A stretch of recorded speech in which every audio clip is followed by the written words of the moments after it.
નમસ્કાર, આપ જોઈ રહ્યા છો ન્યૂઝ 18 ગુજરાતી. હું છું આપની સાથે દીપા શર્મા. આ અઠવાડિયે વાતાવરણનો ડબલ અટેક જોવા મળશે. બદલાતા વાતાવરણ અંગે હવામાન વિભાગે આગાહી કરી છે. ભીષણ ગરમી અને ત્યારબાદ માવઠાની આગાહી. રાજ્યમાં 5 દિવસ વાતાવરણ સૂકું રહેશે.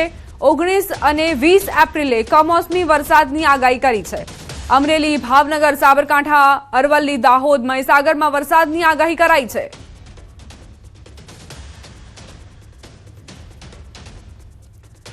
ઓગણીસ અને 20 એપ્રિલે કમોસમી વરસાદ વરસી શકે છે, જે ખરેખર ખેડૂતો માટે અનેક ચિંતાઓ લઈને આવશે. કારણ કે આ પહેલા 2 વખત કમોસમી માવઠાએ ખેડૂતોની સ્થિતિ ખરાબ કરી હતી, કફોડી બનાવી હતી, અને હવે વધુ એક વખત કમોસમી વરસાદનો ખતરો ગુજરાત પર મંડરાઈ રહ્યો છે. જોકે ડબલ અટેક એટલા માટે કહી રહ્યા છીએ કેમ કે અત્યારે ગરમી પડી રહી છે, જે તાપમાન ધીમે ધીમે વધશે અને ત્યારબાદ માવઠાની આગાહી કરાઈ છે. आने वाले 7 दिनों के लिए हम गुजराती स्टेट के फोरकास्ट की बात करेंगे तो डे 1 से लेकर डे 5 तक ड्राई वेदर प्रिवेल करेगा. डे 6 और डे 7 में आइसोलेटेड प्लेसेस पे लाइट टू मॉडरेट रेन होने का पूर्वानुमान है दोनों रीजन में, गुजरात रीजन और सौराष्ट्र और कच्छ में. और मैक्सिमम टेम्परेचर की बात करेंगे तो आने वाले 7 दिनों के लिए मैक्सिमम टेम्परेचर में ज़्यादा सिग्निफिकेंट चेंज होने का पूर्वानुमान, ज़्यादा सिग्निफिकेंट चेंज नहीं होगा. और हम हॉट एंड ह्यूमिड कंडीशन की बात करेंगे तो डिस्कम्फर्ट कंडीशंस आने वाले 5 दिनों में बनी रहेगी. ગુજરાતના ચોમાસા અંગે અંબાલાલ પટેલનું અનુમાન 8 જૂનથી 15 જૂન વચ્ચે ચોમાસું આવશે. 8 જૂને પવનની ગતિ વધુ રહેવાની શક્યતા વ્યક્ત કરાઈ છે.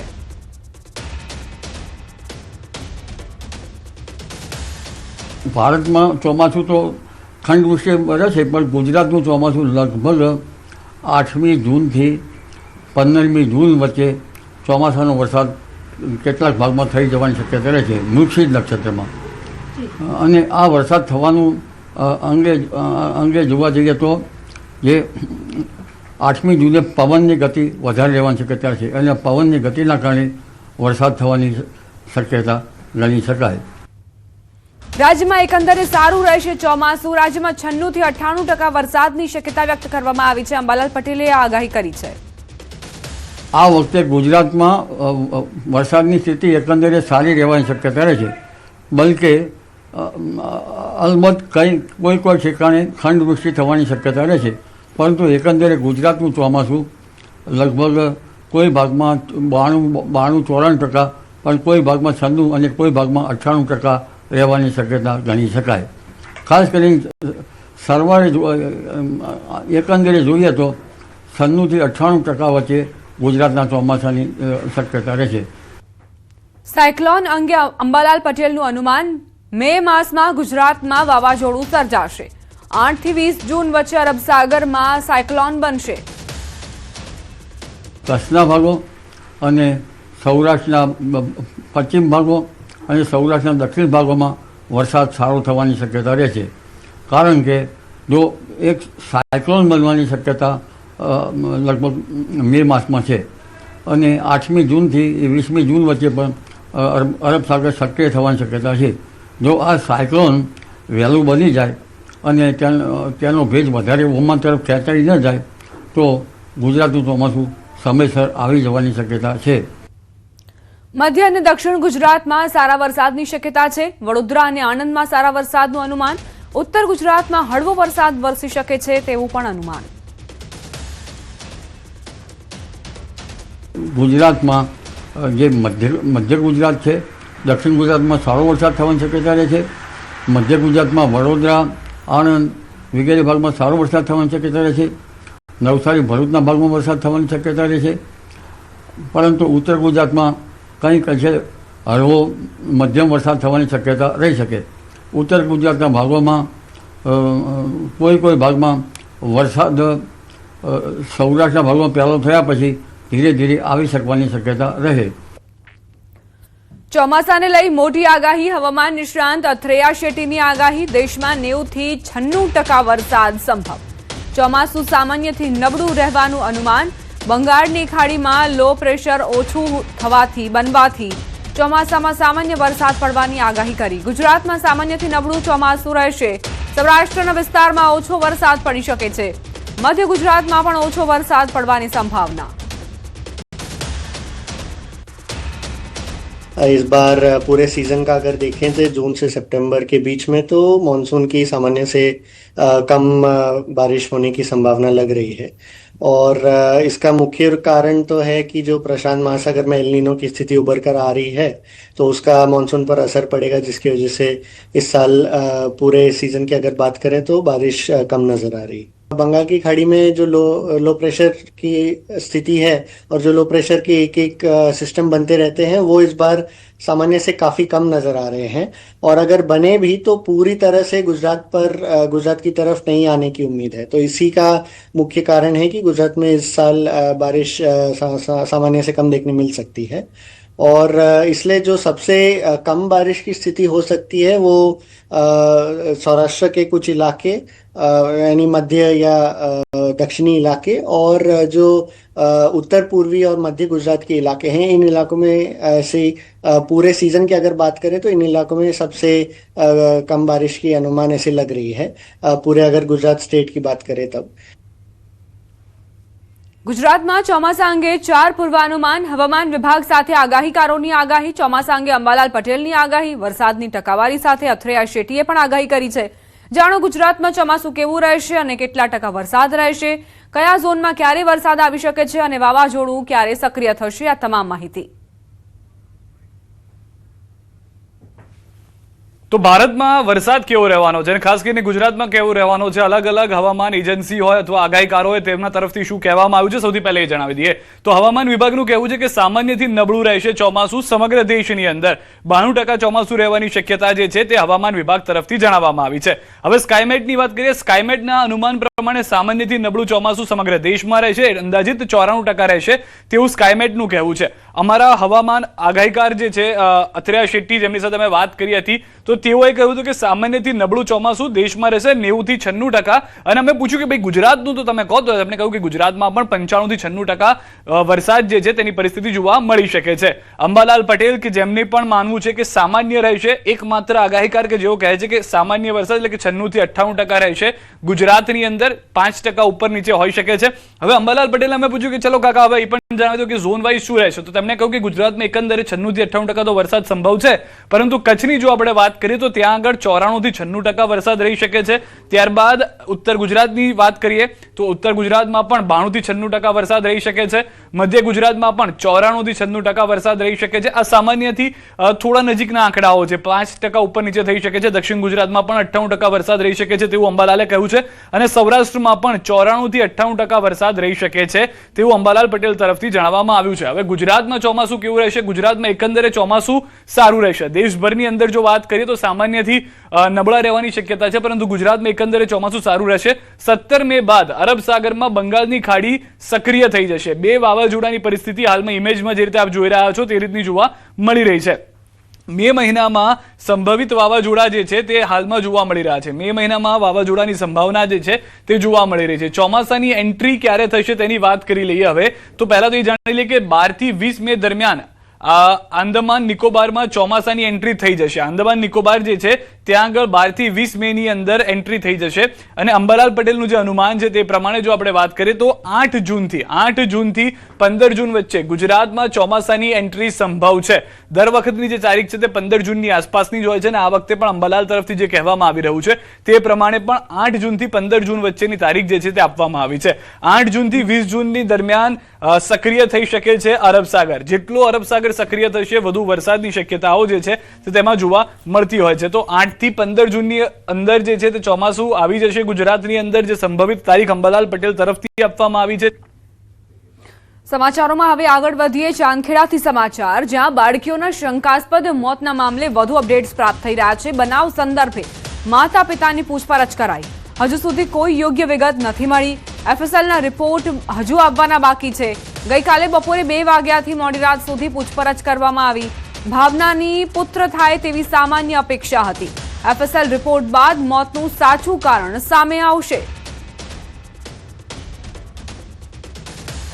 અનુસંધાને અમે જે મરણજના બાળકીઓ છે તેના જે માતા પિતા હતા વિમલ તેમજ ભાવના, જેમને હોસ્પિટલ ખાતેથી રજા આપી દેવામાં આવેલ છે, ત્યારબાદ તેઓની પૂછપરછ કરવામાં આવેલ છે।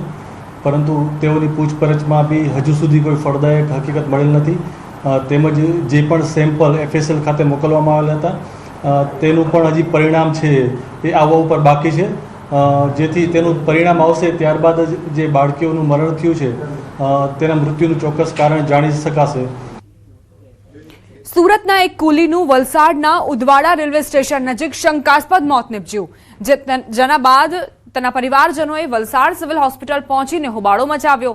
મૃતક કાળુભાઈ રાઠોડના મોત અંગે જ્યાં એક તરફ પરિવારજનો આરોપ મૂકી રહ્યા છે, ત્યાં પોલીસનું કહેવું છે કે ટ્રેનમાં કેટલાક યુવકો જુગાર રમી રહ્યા હતા, ત્યારે બાતમી મળતા પોલીસ દ્વારા રેડ કરાઈ, જે દરમિયાન ભાગદોડમાં ટ્રેનની અડફેટે આવતા યુવકનું મોત નીપજ્યું હતું અને આ પોલીસનું નિવેદન છે. બીજી તરફ પરિવાર ન્યાયની માંગ કરી રહ્યું છે.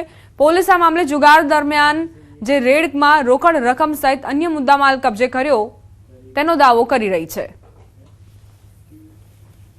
જુગાર રમાતો હોય તે બાબતની બાતમી પોલીસને મળેલી હતી, જે અનુસંધાને પોલીસ એ ટ્રેનમાં રેડ કરવા માટે ગયેલ હતી. આ જે રેડની કામગીરી થતી હતી, પોલીસ ત્યાં પહોંચીને રેડ કરે તે પહેલાં બાજુના પાટા પરથી એક ટ્રેન પસાર થઈ છે, જેમાં જુગાર રમનાર ઈસમો પૈકીનો એક ઈસમ ભાગવા જતા એ ટ્રેનની અડફેટે આવેલ અને એ મરણ ગયેલ છે. એક અમારી સમાજનો એક છોકરો કાળુભાઈ ગબ્બાભાઈ રાઠોડ જ્યારે એ ટ્રેનમાં સુરતથી વાપી કંઈ કામે ગયો હતો સાહેબ, ત્યારે પાછા રિટર્ન આવતા એના પર 6 થી 7 જણાએ એના પર અટેક કર્યો, સીધો ગાડીને અથડાઈ દીધો, ધક્કો મારી દીધો છે સાહેબ. તો પોલીસે અમને કોઈ જવાબ આપ્યો નથી. પોલીસ આ કેસને મર્ડરનો કેસ છે, આ કેસને પોલીસ દબાવવા માંગે છે. ઘટના એવી બની છે કે આ લોકો વિકલાંગમાં બેઠા હતા, એને આરે ટોટલ 4-5 માણસ હતા, એમાંથી એને આ ગાડીમાં ફેંકી દીધો. 3 માણસને આ લોકોએ અંદર અરેસ્ટ કરેલા છે. અમે કાલે પોલીસની હાજરીમાં ગયા હતા તો અમને વાત કરવા પહેલાં દીધી નથી. હવે આગળ વાત સ્થાનિક સ્વરાજના સંગ્રામની.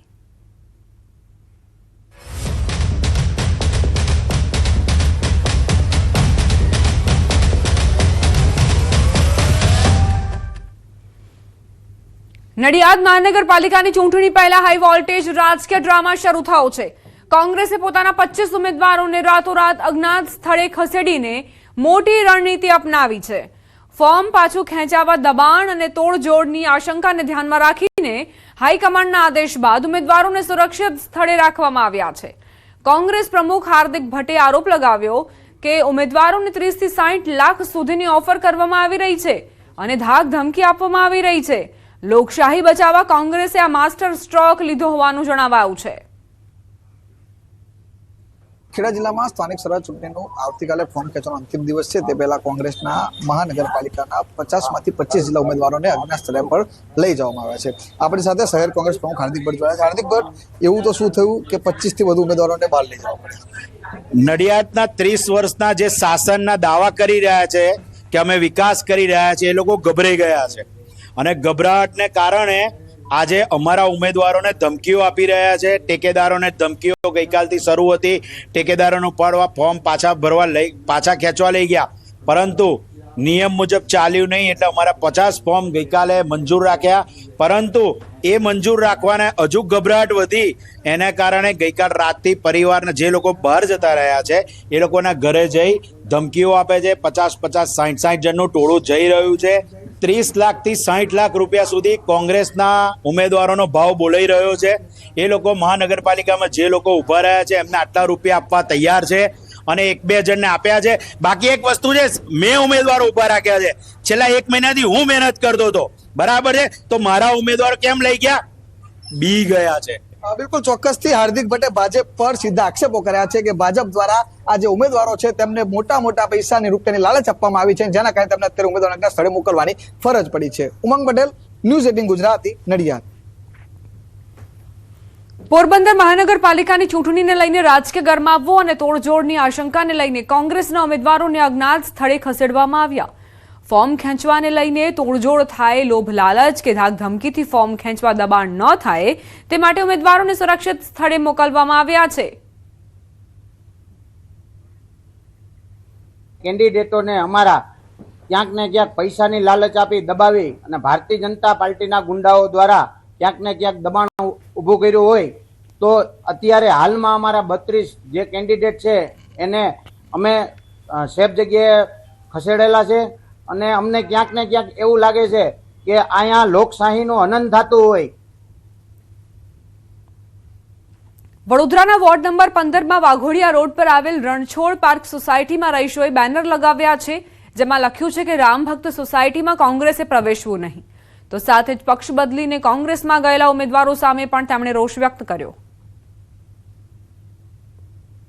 કે અમે અમારી આ સોસાયટી આખી ભાજપને જ વોટ કરે છે અને ભાજપને જ વોટ આપશે. એટલા માટે હવે જો એ લોકો આવે ને ખોટો ટાઈમ વેસ્ટ કરે એના કરતા આ જોઈને જ જતા રહે. આ બેનર ફક્ત પક્ષ પલટો કરનાર વ્યક્તિ માટે જ છે, બીજું કોઈ કારણ નથી. અને અમે ફક્ત રામ ભક્ત જેને આખી સોસાયટી બીજેપીને પહેલેથી વોટ આપતી આવી છે એ પ્રમાણે અમે ચાલી. ચૂંટણી પહેલા જ મોરબીમાં વિરોધના સૂર ઉઠ્યા છે. વોર્ડ નંબર 6માં નેતાઓને મત માંગવા ન આવવું એવા પોસ્ટર લાગ્યા. મોરબીમાં રાજકીય ગરમાવો. મોરબી મહાનગરપાલિકાના વોર્ડ નંબર 6માં ભાજપ સામે વિરોધના સૂર ઉઠ્યા. વોર્ડ વિસ્તારમાં ભાજપના નેતાઓ અને આગેવાનોને પ્રવેશબંધી કરતા પોસ્ટરો લગાવવામાં આવ્યા. પોસ્ટરમાં સ્પષ્ટ લખાયું છે કે ભાજપના નેતાઓએ પ્રચાર માટે વિસ્તારમાં નહીં આવવું. આ બેનરો વિસ્તારના જાગૃત રહેવાસીઓના નામે લગાવવામાં આવ્યા હોવાનું સામે આવ્યું. ડાંગ જિલ્લાના સુબીર તાલુકાના નિશાણા ગામમાં લોકો દ્વારા ચૂંટણી બહિષ્કારનો મોટો નિર્ણય લેવાયો. ગામમાં મૂળભૂત સુવિધાઓ જેમ કે પાકા રસ્તા અને પાણીની વ્યવસ્થા ન હોવાના કારણે ગ્રામજનોમાં ભારે રોષ છે. હર ઘર નલ અને નલ સે જલ જેવી યોજનાઓ માત્ર કાગળ પર જ હોવાના આરોપો વચ્ચે વર્ષોથી કરવામાં આવેલી માંગણીઓ પૂર્ણ ન થતા ગામ લોકો વિફર્યા અને મતદાનથી દૂર રહેવાનો નિર્ણય કર્યો. માત્ર સ્થાનિક સ્વરાજની ચૂંટણી જ નહીં પરંતુ આવનારી વિધાનસભા ચૂંટણીનો પણ બહિષ્કાર કરવાની ચીમકી ઉચ્ચારી. સિંગડમાંથી ધામાલા અને ધામાલાથી કાકસાડા સુધી રસ્તો હતો અને આ રસ્તો 1 મહિના પહેલો બન્યો છે. આ રસ્તાને માટે અમે તાલુકા અધ્યક્ષને એને જિલ્લા પ્રમુખને એને ધારાસભ્યને જે લાગતા ઓળખા એ લોકોને અમે રજૂઆત કરી પણ બનાવી આપીશું આમ કરીને એને મુલતાવી આપ્યો. અમારા ગામમાં પાણીની પ્રોબ્લેમ છે. પાણી અમે બહુ દૂર ભરવા જતા છે, અમે છોકરાને મૂકીને જતા છે તો અમને પાણીની સગવડ જોઈએ અને રસ્તો જે સારો નથી તે રસ્તાની સગવડ જોઈએ. અમારા ગામમાં વર્ષોથી પાણી અને સડકની સમસ્યા છે. જ્યાં સુધી જો પાણીની સમસ્યાનું નિરાકરણ ન કરવામાં આવે ત્યાં સુધી અમે સૌરાષ્ટ્ર સ્થાનિકની ચૂંટણી બહિષ્કાર કરીશું. હાલમાં રસ્તાનું કામ ચાલુ હતું, અમારા ગામમાં મંજૂર પણ થયેલું છે, છતાં ધામલા ફળિયા સુધી પૂરેપૂરો રસ્તો બનાવવામાં આવ્યો નથી. જો એ રસ્તાનું નિરાકરણ ન થાય તો પણ અમે આ ચૂંટણીનું બહિષ્કાર કરીશું. રોકાઈશું એક બ્રેક માટે. આપ જોતા રહો ન્યૂઝ 18 ગુજરાતી.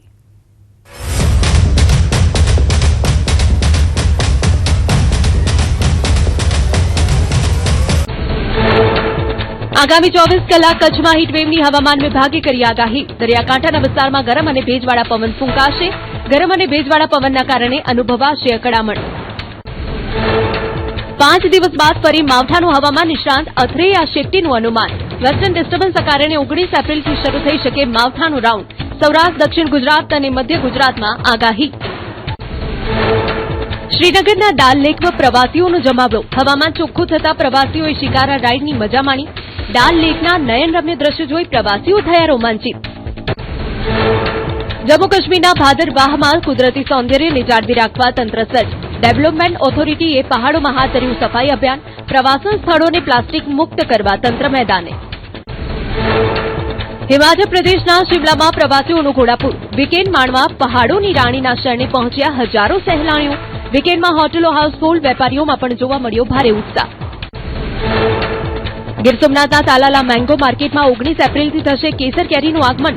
3 તબક્કામાં ફ્લાવરિંગના કારણે કેરી ઉત્પાદન વિખેરાયેલું હોવાથી લાંબી ચાલશે સિઝન. ગત વર્ષે 4,49,450 બોક્સની નોંધાઈ હતી આવક.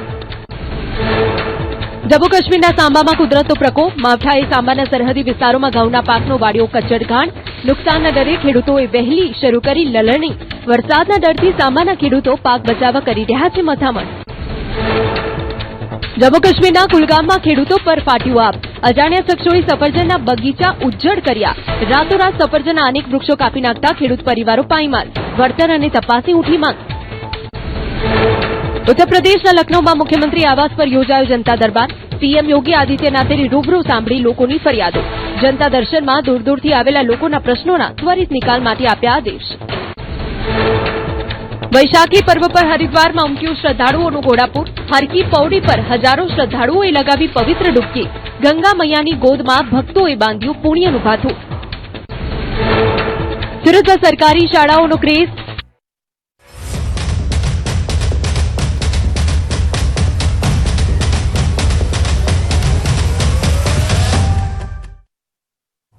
Welcome back. આ તરફ સુરતના કામરેજ ભાજપમાં ઉમેદવારી અંગે વિરોધનો વંટોળ સર્જાયો. સ્થાનિક કાર્યકરોની અવગણના કરી આયાતીઓને ટિકિટ અપાતા વિવાદ થયો. કામરેજ 2 તાલુકા પંચાયત બેઠક પર આયાતી ઉમેદવાર આવતા વિરોધ થયો છે. સ્થાનિક હળપતિ સમાજની બેઠક હોવા છતાં હળપતિ સમાજની અવગણના સામે આગેવાનો નારાજ થયા. આ અંગે ભાજપના જ અને હળપતિ સમાજના આગેવાનોની જિલ્લા ભાજપ કાર્યાલય ખાતે બેઠક યોજાઈ અને ન્યાય નહીં મળે તો સામૂહિક રાજીનામાની ચીમકી આપી. આદિવાસી સીટમાં મુદ્દો છે તો અમે રજૂઆત કરી કે ભાઈ સામેના જે ભરતભાઈ સામરા નામે ગીર ગઢડાના આદિવાસીનું સર્ટી લઈને જે ફોર્મ ભરેલું છે તે ખેંચાવી લેવાનું ને એવું અમને પ્રફુલભાઈ પાનસેરા સાહેબે બાંયધરી આપેલી છે કે ભાઈ ફોર્મ ખેંચાવી લેવાનું રજૂઆત કરી છે. કાલે 3 વાગ્યાનો ટાઈમ આપેલો છે અમને. જો એ અમારી માંગણી નહીં સ્વીકારાય તો બધા હોદ્દેદારો એસટી મોરચાના અને જિલ્લાના અમે છે એ બધા રાજીનામું આપી દઈશું. એ આદિવાસીની કામરેજ 2માં આદિવાસીની સીટ હતી ત્યાં મેન્ડેટ આવી ગયો, નામ ડિક્લેર થઈ ગયું નાનુભાઈ રાઠોડનું અને ત્યાર પછી એક રબારીભાઈને આદિવાસીની રિઝર્વ સીટ પરથી એમને ઉમેદવારી કરાવી. એ બદલામાં અમારી એક જ માંગણી છે કે આ ભાઈનું ફોર્મ કેન્સલ થાય રબારીનું. રોકાઈશું વધુ એક બ્રેક માટે.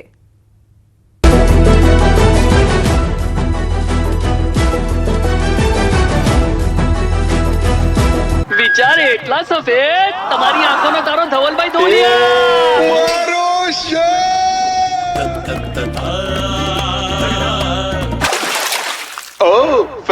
ગોદરેજ ફેબ લિક્વિડ કપડા રાખે સ્વચ્છ અને ચળકતા. શર્ટની સાથે તમારી ઇજ્જત પણ બચાવી. ગોદરેજ ફેબ લિક્વિડ માત્ર 99 રૂપિયામાં. मुझे बुलाया मैंने तुझे बुलाया नहीं, बादशाह की खुशबू से तू बच पाया नहीं. रजवाड़ी है ये गरम मसाला, असली मसालों का है खजाना. बादशाह ओ बादशाह बादशाह, स्वाद सुगंध का राजा, बादशाह बनाए बढ़िया खाना. बादशाह मसाला. स्वावलंबन અને સ્વાભિમાન ચહેરા પર સ્મિત લાવે છે. हमने एक अटल पेंशन योजना लगाई है और अभी से आप पैसा जमा कराना चालू करोगे, जितना जमा कराओगे उसके अनुपात में 60 साल की उम्र होने के बाद आपको पेंशन मिलना शुरू हो जाएगा. આજે ભારત સરકારની અટલ પેન્શન યોજનામાં 8.85 કરોડથી વધુ લોકોએ નોંધણી કરાવી છે. તમે પણ તેમાં જોડાઓ અને લાભ મેળવો. હાય, કઈ કોલેજ? ક્યારેય ડ્રોપ જોઈતો હોય તો મમ્મી અને તારી પ્રોફેસર પણ. પ્રોફેસર હળદર અને ચંદનના ગુણ સમાવે સંતૂર, ત્વચા કઈક ઓર નિખારે.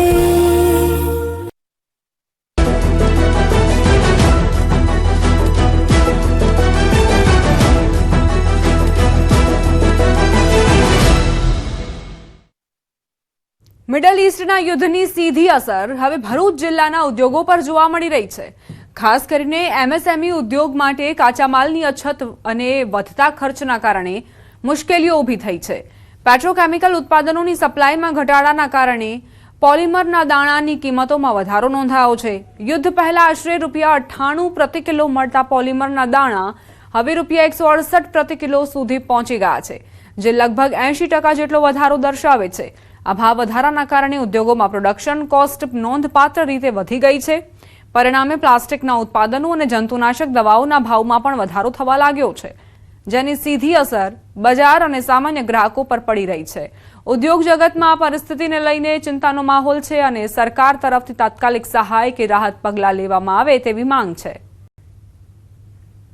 પેટ્રોકેમિકલના ભાવ ખૂબ ઉપર ગયા છે, જેના હિસાબે HDPE પોલિમર, PPE પોલિમરના જે દાણા છે એનો ભાવ જે આથી 1 કે 1.5 મહિના પહેલાં 98 રૂપિયા હતો, જે હાલ આજે 168 રૂપિયા પહોંચી જવા પામ્યો છે. અને આટલા 168 રૂપિયા આપવા છતાં પણ પ્રવર્તમાન પરિસ્થિતિમાં દાણાની અછત છે. અત્યારે જે યુદ્ધ ચાલી રહી છે એમાં પ્લાસ્ટિકના દાણાની જે અછત ઊભી થઈ છે અને જે માર્કેટમાં ભાવ જે પહેલાં લગભગ 90 થી 98ની વચ્ચે ચાલતા હતા એ આજે 160-170 ચાલે છે. આના લીધે શું થાય છે, જે નાના એકમો જે માર્કેટમાં છે એ બધા તો બંધ થવાના આરે છે. અત્યારે એ ફેક્ટરીઓને માણસોની પગાર કાઢવું પણ અઘરું પડી ગયું છે. સુરતના સરથાણા જકાતનાકા વિસ્તારમાં આવેલી સંત દેવીદાસ સોસાયટીમાં બે પક્ષો વચ્ચે ભારે ધીંગાણું સર્જાયું. ભાડાના મકાનમાં ઓનલાઈન વેપાર કરતા યુવકો અને સોસાયટીની મહિલાઓ વચ્ચે પહેલા બોલાચાલી થઈ અને બાદમાં મામલો મારામારી સુધી પહોંચ્યો અને બંને પક્ષોએ એકબીજા પર હુમલો કરતા કપડાં ફાડવાના બનાવ પણ બન્યા. આ સમગ્ર ઘટના મોબાઈલ કેમેરામાં કેદ થઈ અને લાઈવ વિડીયો પણ સામે આવ્યા. ઘટના અંગે જાણ થતાં પોલીસ તાત્કાલિક સ્થળે પહોંચી અને બંને પક્ષોને સરથાણા પોલીસ સ્ટેશન લઈ જઈને મામલો શાંત કરવાનો પ્રયાસ કર્યો. મોડી રાત સુધી પોલીસ દ્વારા સમજાવટ ચાલતી રહી અને બંને પક્ષોની ફરિયાદ નોંધાવવાની કાર્યવાહી હાથ ધરાઈ.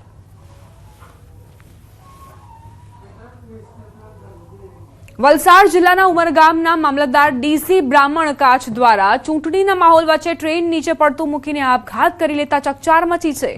તેમની 1 વર્ષ પહેલા જ બદલી થતા તેઓ ઉમરગામ મામલતદાર તરીકે નિમણૂક પામીને ફરજ બજાવી રહ્યા હતા. સ્થાનિક સ્વરાજની ચૂંટણીના માહોલમાં જ ફોર્મ ચકાસણીના દિવસે મોડી રાત્રે તેમણે ટ્રેન નીચે પડતું મૂકી આપઘાત કરી લેતા સમગ્ર વલસાડ જિલ્લાના વહીવટીતંત્રમાં ખળભળાટ મચી ગયો. આપઘાતનું કારણ અકબંધ છે. તેમના પાર્થિવ દેહને તેમના નિવાસસ્થાને રાખવામાં આવ્યા. તેમની અંતિમ યાત્રામાં વહીવટીતંત્રના ઉચ્ચ અધિકારીઓ પણ ઉપસ્થિત રહ્યા અને શ્રદ્ધાંજલિ અર્પણ કરી. ત્યારે ધરમપુરના ધારાસભ્ય અરવિંદ પટેલે નિવેદન આપ્યું હતું કે ચૂંટણીના માહોલમાં તેઓ કોઈ પ્રેશરમાં હોય તો તેઓએ ઉચ્ચ અધિકારીઓને આ બાબતે જાણ કરવી જોઈતી હતી. જોડાયા ત્યારે એ જ દિવસે મને મળવા પણ આવ્યા હતા. એમની સાથે એક કુટુંબની ભાવના હોય એ રીતે વિકાસના કામને ધાર્મિક કામમાં અને લોકના પ્રશ્ન હલ કરવા માટે દરરોજ અમે દર સોમવારે મળતા.